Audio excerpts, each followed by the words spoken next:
around this whole wide world, down to Memphis, Tennessee. Any old place I hang my hat looks like a home to me. Don't let the wheel go down. Don't let the wheel go down. Don't let the wheel go down till your last gold dollar is gone.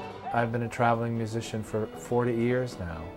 Already I've outlived Charlie Poole. I think he made it to about 38. I was singing a couple of songs from a record that I'm in, a friend of mine in New York and I are making. We've been working on it for over a year now. My mother raised three grown sons, Buster, Bill, and me. Buster was the black sheep in our little family. Mother tried to break him of his rough and rowdy ways. Finally had to get the judge to give him 90 days. Did me ramble, ramble, he rambled all around. When I got this idea, that I probably very clear, I imagined I knew what it was about Charlie Poole that you might like, and it had to do with who he was and the kind of material that he did and the nature of the material and the breadth of the material, the comic stuff, the heartfelt stuff, the stories about rambling or the hungry hash house, about funny hotels, the novelty songs. There seemed to be a lot of connections, and so this is what I called Loudon, and and I said, I think there's something here. Maybe we should do an album of Charlie Poole stuff, and not just do Charlie Poole songs, or not even try to pretend to be like a Charlie Poole band. Just bring to it whatever we have, and work with people we already know, and try out some new combinations, and also write some new stuff. Write some songs from the point of view of Charlie Poole or about Charlie Poole. Goodbye, blues, forevermore. My boozing days will soon be yours.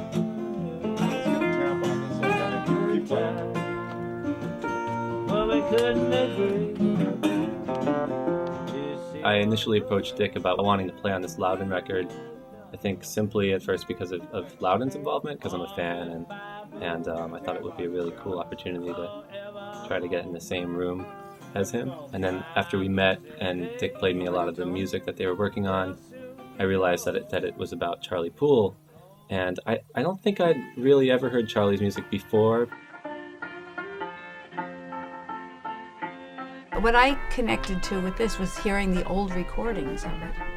And then trying to just think about those people who lived then and were singing then and what made them want to do it. And then here we're doing it now. It's moving day. Pack your folding bed and get away. If you spend every cent, you can live out in a tent because it's moving day. It was great that we've gotten to use Lucy and Rufus and Martha. I think the songs we chose for them to do were the right choices. I mean, with Rufus and Martha, we did Old and Gray and Only in the Way, and somehow that just felt perfect. He's gray, he's only in the way. With Lucy and her mom and aunt and uncle, we did Beautiful, which has a kind of gospel feel to it.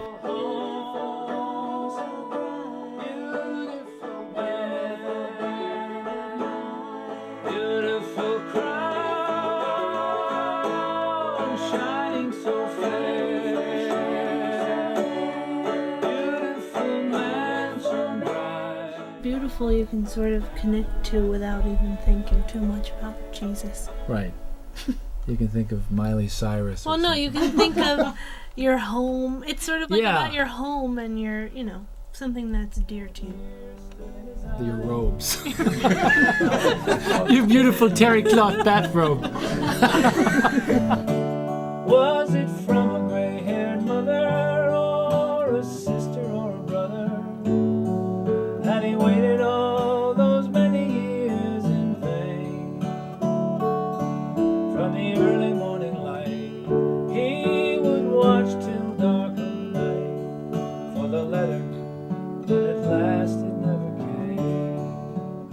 Charlie wasn't a songwriter.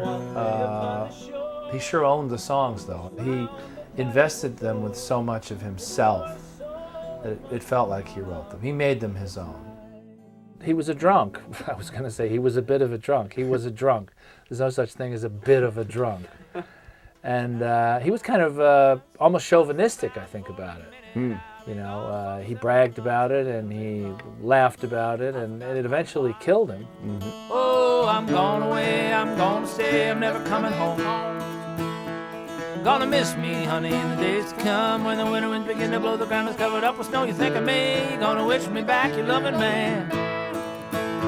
Yeah, gonna miss me, honey, in the days to come. I identified with him, I guess that's the correct word. As you say, I was running around and being an idiot, as you... That's not what I said. Well, I was drinking a lot, certainly way too much, and but having fun too. You know, in the beginning of your career, it's a ball. I mean, you're out there playing, and then everybody's loving you, and waitresses are nice to you, and yeah. I mean, I was doing my own form of rambling. I'm living on the highway, trying to catch a car. It's where are you going, buddy? I'm going wherever you are, I'm satisfied. Let's take a little ride. Life's a lot like poker. Can't win if you don't play. Gonna bankroll by tomorrow and pawn my yesterday. I trust in God, but I'll cut the cards. Oh, I'm going away, I'm gonna stay, I'm never coming home.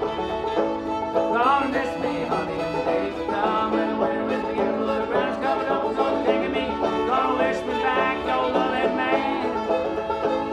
Gonna miss me, honey, in the days to come. I think he was quoted as saying that he wanted to go out when he kicked the bucket as high, wide, and handsome, which usually means prosperous and together and great looking, but I think in his case it just meant kind of partying till the very end. Living large. Yeah.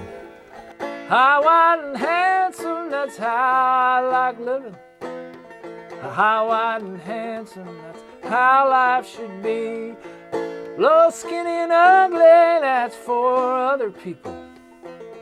High, wide, and handsome suits me to a T.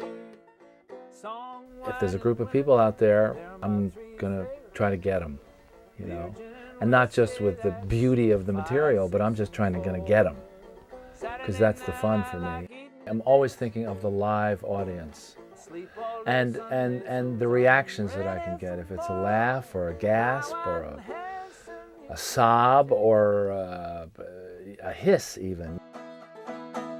High, wide, and handsome, that's how I like living. High, wide, and handsome, that's how life should be. Low, skinny, and ugly, that's for other people. High, wide, and handsome suits me to a T.